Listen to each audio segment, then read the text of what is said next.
All right, let's dive right in. Today, we're going to be looking at a really powerful chunk of the Quran, Surah Al-Baqarah, verses 76 all the way through 100. And to help us unpack it, we'll be leaning on the amazing insights from Maulana Maududi's Tafhim al-Quran.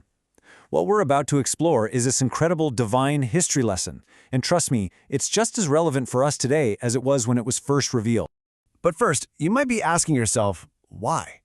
Why does the Quran spend so much time talking about past nations? Like the children of Israel? It's a great question, really. And the answer is, well, it's not just about history. These stories are more like a mirror, held up for us to look into. They're packed with these timeless warnings and lessons for every single generation that wants to seriously follow God's path. Okay, so here's how we're going to break this down. First, we'll look at why this whole section is a divine warning. Then we'll get into the specifics of their history of disobedience. After that, we'll tackle the really serious issue of corrupting divine knowledge. Then comes the climax of the story, their pride and why they ultimately rejected the final prophet. And finally, we'll bring it all home and talk about the huge lessons in this for all of us today. So, let's set the scene. These verses were revealed in Medina. This is crucial because the Prophet Muhammad, peace be upon him, and the early Muslims are now living side by side with established Jewish tribes, people who already had a divine book. So these verses are doing two big things at once. They're speaking directly to the people of the book, and at the same time, they're serving as a critical lesson for the brand new Muslim community. And the message here is so profound. The Quran is basically telling the Muslims, look, don't have unrealistic expectations about these people. As Maududi explains, their history is one of centuries of moral decline. The very divine words that make your heart tremble, they've been twisting and playing with those same words for generations. So their story is being told so you can see the pitfalls and learn to avoid them. So what did this decline actually look like? Well, the Quran points out a very specific pattern of disobedience, a really problematic attitude they had whenever a divine command came down.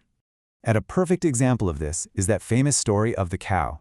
When Moses told them, Allah commands you to sacrifice a cow, their first reaction wasn't submission, it was suspicion.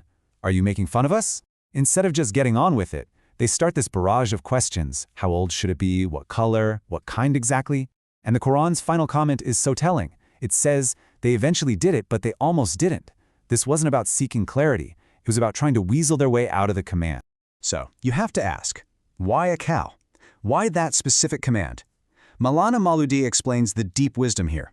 It wasn't random at all. The children of Israel had been living among cultures that literally worshipped cows. So this command was a direct test of their faith. Could they bring themselves to sacrifice the very symbol they had started to revere? The whole point was to purify them from those last traces of idol worship. And this wasn't just a one-time thing. The Quran reminds them about that incredibly solemn promise they made at Mount Tur, a moment so intense the mountain was literally raised above their heads. And what happened? They turned away soon after.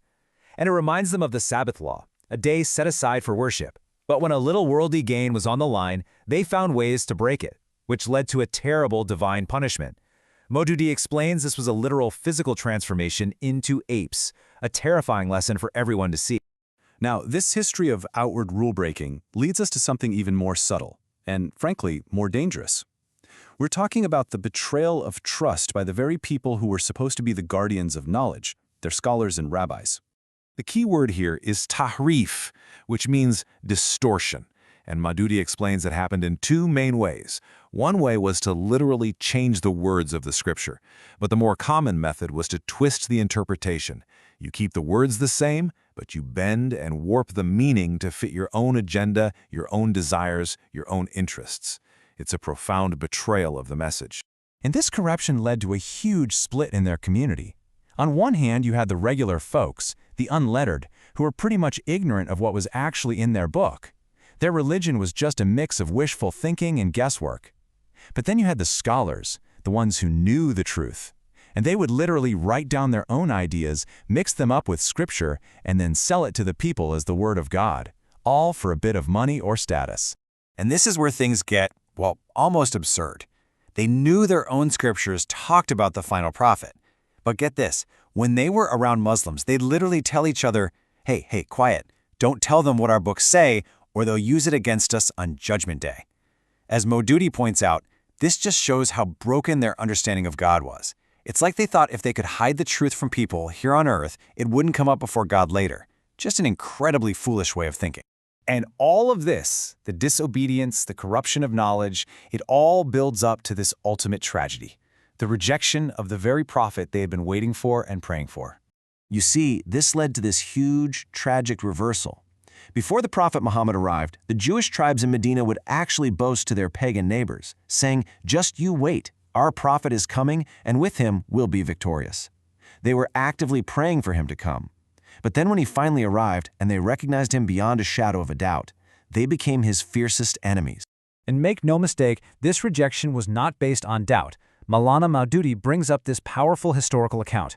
After meeting the prophet, Sophia's uncle asked her father, "Is he the one?" And her father said, "By God, yes, he is." So the uncle asks, "So what are you going to do?" And the reply is just chilling. "As long as I live, I will oppose him."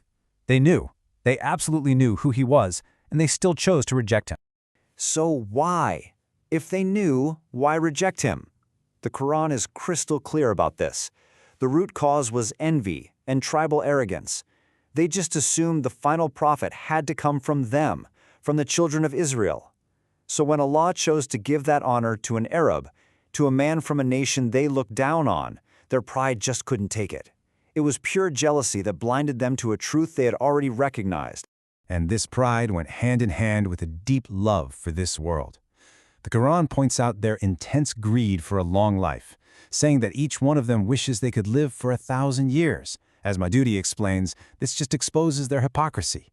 They would claim that the hereafter was exclusively theirs, but they clung to this life more than anyone else, which totally gives away their true priority. And this brings us right back to the whole point of this divine history lesson. The story isn't just about them, it's about us. So what are the warnings that we today absolutely must pay attention to?